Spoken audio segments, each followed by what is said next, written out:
हटके संवाद. RRC network private limited powered by RRC broadband प्रस्तुत हटके संवाद विथ पल्लवीमध्ये मी सर्व दर्शकांचं मनपूर्वक हार्दिक स्वागत करते. खरं तर जागतिक महिला दिनाविशेष आपण वेगवेगळ्या महिला ज्या आहेत त्यांची जर्नी, त्यांचा प्रवास तुमच्यासमोर आणतो आहोत. पण आजची एक महिला माझ्या या कार्यक्रमात जी आहे ती खास आहे. लोकांना सगळ्या गोष्टी मिळाल्यानंतरही त्यांना नेहमी उणीव भासत राहते की आपल्याकडे हे नाही ते नाही. परंतु फक्त एक कल्पना करा की तुम्ही खूप सुंदर दिसायला आहात, तुम्ही खूप छान आहात, परंतु तुम्ही कसे दिसता हेच जर तुम्हाला कळत नसेल आणि तुम्हाला दोन्ही डोळ्यांना रोशनी नसेल. दृष्टीहीन असतानासुद्धा वनिताताईंनी आपल्या आयुष्यात उत्तुंग भरारी घेतलेली आहे. आज त्या कित्येक महिलांसाठी प्रेरणा आहेत आणि महिला दिन जो जागतिक महिला दिन असतो त्या तब्बल 500च्याहून अधिक महिला ज्या दृष्टीहीन असतात त्यांच्यासाठी त्या राबवत असतात, वेगवेगळ्या स्पर्धा राबवत असतात. हा सगळाच प्रवास कसा शक्य झाला नक्कीच या मुलाखतीतून आपल्याला कळेल. तर सगळ्यात आधी हार्दिक स्वागत करते वनिताताई तुमचं. धन्यवाद. कशा आहात? मस्त. छान वाटतंय? हो. याच्या आधी कधी मुलाखत घेतली आहे असं काही झालं? याच्या आधी मी 11वीत असताना एक नाशिक विभागीय शाखेचं महिला दिन हळदी कुंकू महिला दिनाचं होतं. बरं. त्या हळदी कुंकामध्ये माझा खारीचा वाटा होता, तेव्हा त्यांनी एक माझी मुलाखत घेतली होती. त्यानंतर अकोल्यात सुद्धा एक कुठला तरी प्रोग्राम होता, त्या प्रोग्राममध्ये माझी अकोला न्यूजनेच एक मुलाखत घेतली होती. अशा 2 अनुभव आहेत मला. बरं. आणि नक्कीच आज तुम्ही राष्ट्रीय दृष्टीहीन महाराष्ट्र राज्य संघ याच्या महिला राखीव कार्यकारिणी म्हणून काम करत आहात. तर कसा अनुभव आहे आणि कसं कार्य चालतं तुमचं, काय सांगाल मला? राष्ट्रीय दृष्टीहीन संघ ही संस्था अंधांसाठी चालवलेली बिगर राजकीय लोकशाही संस्था आहे. या संस्थेचे पदाधिकारी जे असतात ते पूर्णतः दृष्टीहीन असतात आणि ज्यांच्यासाठी आम्ही काम करतो ते सुद्धा सर्वच आमचे सभासद पूर्णतः दृष्टीहीन असतात. आणि त्यांच्या स्वयंरोजगार, प्रशिक्षण, पुनर्वसन, शिक्षण इत्यादी बाबींसाठी आम्ही नेहमीच संस्थेच्या मार्फत कार्य करत असतो. बरं. पण आता तुम्हाला दोन्ही डोळ्यांनी पूर्णपणे दिसत नाही. हो. मग दैनंदिन जे जीवन आहे ते जगत असताना कशी आव्हानं आहेत आणि तुम्ही कशा प्रकारे ते करता? मॅडम, बाळ जन्माला येते तेव्हा जन्माला आल्यानंतर पहिलं पाऊल ते स्वतः बघून टाकत असतं, परंतु आम्ही जन्माला येतो तेव्हा आमचं पहिलं पाऊलच संघर्षाचं असतं. तर ते शेवटच्या श्वासापर्यंत तो संघर्ष अविरत चालू असतो. बरोबर. पण मग तुम्हाला काही अनुभव आला आहे त्याच्यातनं, म्हणजे पॉझिटिव्ह लोक मिळाले आहेत? नक्कीच काही अशी लोक असतात की जी कधी मदतही करत नाही, असा काही क्षण आला आहे कधी? पॉझिटिव्ह लोक म्हणजे आपण आपली अडचण जर सांगितली तर नक्कीच समाज आपल्या मदतीला धावून येत असतो. बरं. आणि कुठे आपण एखाद्या वेळेस म्हणजे नकारात्मकता सुद्धा असते, पण ती स्वीकारण्याची आमची तयारी असते. बरं. म्हणजे कुठलीच अपेक्षा न ठेवता समाजाचं देणं लागतो या उद्देशाने तुम्ही कार्य करत असतात. हो हो हो. आम्ही हे ऐकलंय की तुम्ही बँक ऑफ इंडियामध्ये खूप छान पदावर काम करीत आहात. तर त्याविषयी आम्हाला काय सांगाल? ते कसं शक्य झालं? त्याची सुरुवात कुठून झाली? Bank of India, Gorakshan road, Akola येथे मी सध्या सिनियर असोसिएट या पदावर काम करत आहे. बरं. कॉम्पिटिटिव्हच्या एक्झाम असतात, त्या एक्झामच्या माध्यमातून इथपर्यंत मी बँक ऑफ इंडियापर्यंत पोहोचली. बरं. पण जे तुम्ही तुमचा जो कार्य तिथे करताय, म्हणजे लोक तुमच्याशी बोलायला येतात तेव्हा त्याचं एक वेगळं प्रशिक्षण असतं तुमच्यासारख्या लोकांना? नाही, प्रशिक्षण नसतं मॅडम, सर्व तुमच्यासारखंच असतं. कारण आमचं जे एज्युकेशन असतं, आमची लिपी असते ती ब्रेल लिपी असते. बरोबर.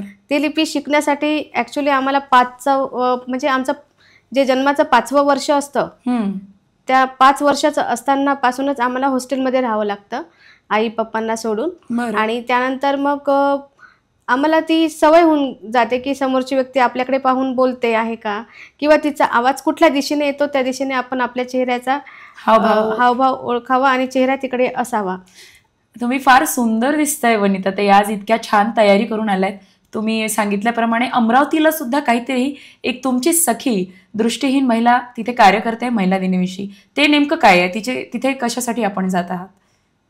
अमरावती येथे सुद्धा जागतिक महिला दिनाचा एक माझी सखी आहे, मंदाताई पाटील म्हणून. बरं. तिची सुद्धा एक संस्था आहे आणि त्या संस्थेमध्ये ती 10 मुलींना जवळपास शिक्षणासाठी स्वतः तिच्या घरी ठेवून शिक्षण करते आणि त्याच उद्देशाने आपल्या महिलांसाठी काहीतरी आपण करावं म्हणून दरवर्षी तिचा एक प्रोग्राम असतो, हा महिला दिनाचा, जागतिक महिला दिनाचा. पूर्ण विदर्भातून तिच्याकडे सुद्धा महिला येत असतात आणि मी त्याच कार्यक्रमासाठी आज चालली आहे. म्हणजे तुम्ही ज्या प्रकारे काम करत आहात, इतरांनाही तुम्ही प्रेरणा देण्यासाठी इतकं छान वेळात वेळ काढून तयार होऊन तिचं प्रोत्साहन वाढवण्यासाठी आपण अमरावतीला जात आहात. हो. हल्ली महिला गावातल्या गावातच काही सामाजिक कार्य अटेंड करायची असेल तरी त्यांच्याकडनं होत नाही. मग हा उत्साह येतो कुठून? काय रहस्य आहे याचं? आम्हाला तशी ती एक ऊर्जाच प्राप्त होते, कारण की आम्ही जेव्हा हॉस्टेलमध्ये शिक्षण घेतो तेव्हा आम्ही स्वतंत्र राहावं लागतं, बरोबर, नातेवाईकांना सोडून. मग ज्यांच्यासोबत आम्ही राहतो त्यांचे आणि आमची खूप अशी चांगली अटॅचमेंट असते, खूणगाठ बांधली जाते. आणि जसं आपण वेगवेगळे समाज बघतो पण आम्ही समाज बघत नाही, आमचा अपंग समाज हाच एक समाज आहे, या उद्देशाने आम्ही एकमेकींशी खूप अटॅच असतो.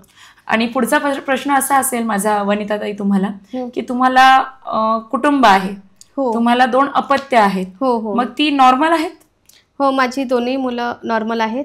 मला एक मुलगा आहे, तो सध्याच 12वीची एक्झाम पास केली, 12वीची एक्झाम दिली आहे त्यांनी, 12th आणि प्रभात किड्स या अकोल्याच्या नामांकित स्कूलमध्ये त्याचं एज्युकेशन झालं 10th पर्यंत. आणि मुलगी आहे आता प्रभात किड्स डे बोर्डिंगलाच ती सुद्धा शिक्षण घेते, सध्या ती 5th आहे. मग आता या दोन्ही मुलांचा जन्म होण्यापासूनचं एवढं वाढवणं, हे म्हणजे सगळे जे सक्षम असतात, जे दिव्यांगण असतात, अपंगत्व नसतं तरी त्यांच्यासाठी ते खूप मोठी म्हणजे जबाबदारी असते आणि खूप कष्ट लागतात. पण तुमच्याकडे म्हणजे कसं काय पॉसिबल झालं हे? काय काय अडचणी आल्या आणि कसं सांभाळलं या दोघांना? दोघांना सांभाळताना तशा अडचणी म्हणता येणार नाही, पण अडचण असतेच आणि त्या अडचणीवर मात करायचा नेहमीच आपण ठरवतो. त्याप्रमाणे माझी दोन्ही मुलं लहान होती तर आम्ही त्यांची चांगली काळजी घेतली. आणि मूल खेळत असेल तर तो कुठल्या दिशेला खेळतोय, त्याची हालचाल, त्याचा आवाज ऐकणं, ह्या सर्व गोष्टी. आणि सोबत माझे सासू सासरेही होते आणि त्यांनी सुद्धा म्हणजे एक विचार केला की डोळस व्यक्ती सुद्धा इतकं छान आपले मुलं सांभाळू शकत नाही, इतकं चांगलं ती मुलांना आणि आपल्या घराला म्हणजेच परिवाराला सर्वांनाच सांभाळून नेते. आणि तुम्ही त्यामध्ये सक्षम आहात वनिताताई, आणि महिलांसाठी प्रेरणा आहात. आज तुम्हाला नक्कीच तुमच्या दोन्ही मुले कसे दिसतात हे सुद्धा माहिती नाही, परंतु तुमचं नाव रोशन करतील हा आमचा विश्वास असेल. वनिताताई सोबत अशीच मुलाखत सुरू असणार आहे, परंतु तत्पूर्वी घेऊया एक छोटीशी विश्रांती.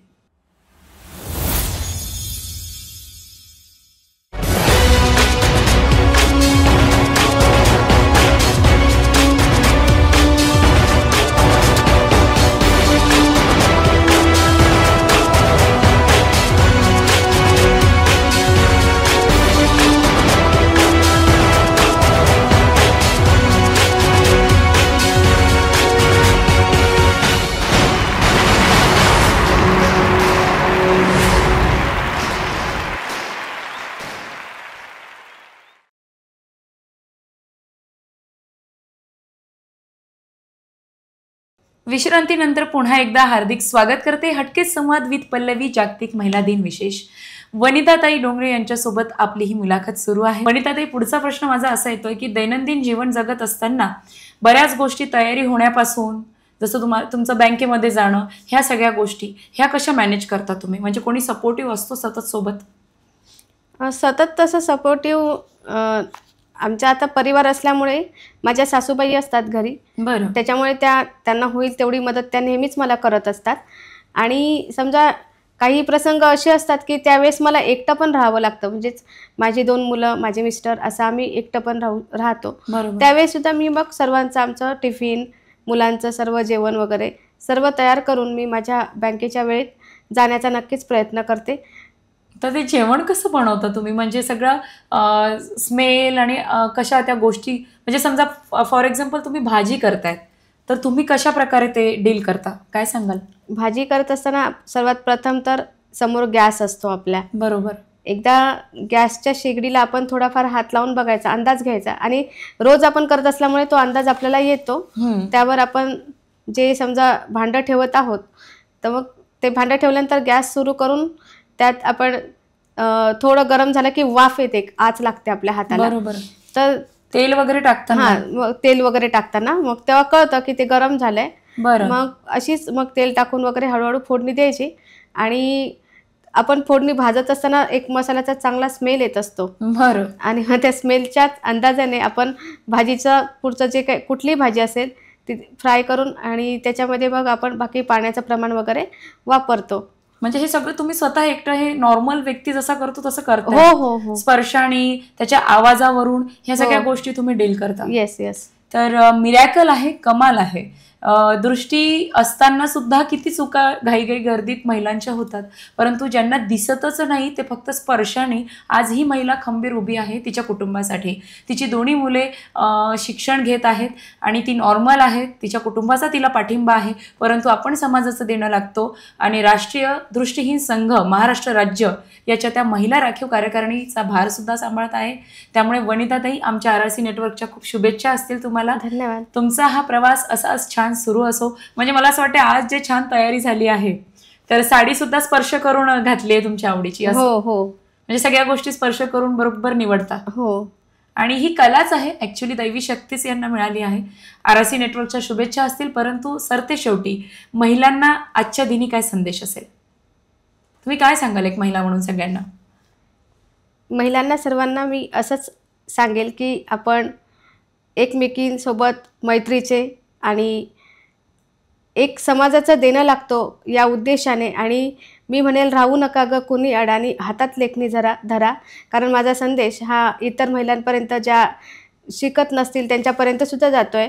किंवा आपण लग्न आपलं होतं त्यावेळेस आपले घरचे खूप कधी कधी घाई करतात. ॲक्च्युली आता तो वेळ राहिलेली नाही, परंतु ह्या वेळेस सुद्धा काही मुली अर्ध शिक्षण घेऊन थांबतात आणि मग लग्न झालं की मग त्यांचं होत नाही. तर त्यांना सर्वांना मी हीच विनंती करेल, कारण की मी सुद्धा माझं जे एज्युकेशन आहे ते मी उरलेलं माझ्या लग्नानंतर, म्हणजेच माझी मुलगी झाल्यावर 2014 मी पुन्हा, म्हणजे 14त माझी मुलगी झाली आणि 2017 पासून पुन्हा मी एज्युकेशनला सुरुवात केली.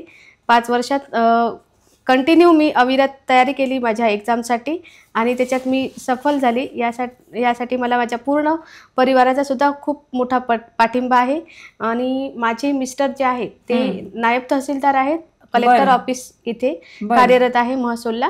ते सुद्धा दोन्ही डोळ्यांनी त्यांना सुद्धा दिसत नाही. दिसत नाही, दृष्टीबाधितच आहे. बापरे. आणि तुम्ही दोघंही दृष्टीबाधित असताना, आणि ते सांगायचं होतं की ते अमरावती विभागामध्ये आमच्याच संस्थेमध्ये सचिव या पदावर सध्या कार्यरत आहे.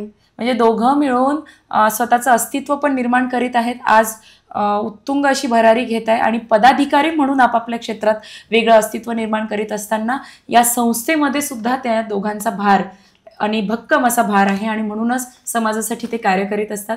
वनिताताई खूप मोलाचा संदेश दिला की शिक्षण हे वाघिणीचं दूध आहे, ते जो प्राशन करेल तो गुरगुरल्याशिवाय राहणार नाही. त्याच्यामुळे लग्नानंतरही अडचणी असल्या तरी महिलांनी शिकावं, असं वनिताताई यांचं म्हणणं आहे. बरोबर? हो. तर वनिताताई, तुम्हाला कशा वाटल्या नक्कीच आम्हाला प्रतिक्रिया कळवा. हटके संवाद विथ पल्लवी जागतिक महिला दिन विशेष या कार्यक्रमात. थँक्यू सो मच वनिताताई, वेळात वेळ काढून आमच्या सदरात आपण सामील झाला. मनापासून धन्यवाद. धन्यवाद पल्लवीताई. RRC न्यूजमध्ये मला आपण बोलण्याची संधी दिली आणि आपल्या सर्वांना भेटण्याची एक सोनेरी संधी मिळाली. खूप खूप धन्यवाद. आणि आपण सर्वच आमच्या पाठीशी असेच जर खंबीर उभे राहिलात तर नक्कीच आम्ही यशाची शिखरं अशीच गाठत राहू आणि इतरांपर्यंत मदतीचा हात पोहोचवत जाऊ. नक्कीच. खूप खूप शुभेच्छा. बघत रहा RRC नेटवर्कचा हटके संवाद विथ पल्लवी. नमस्कार.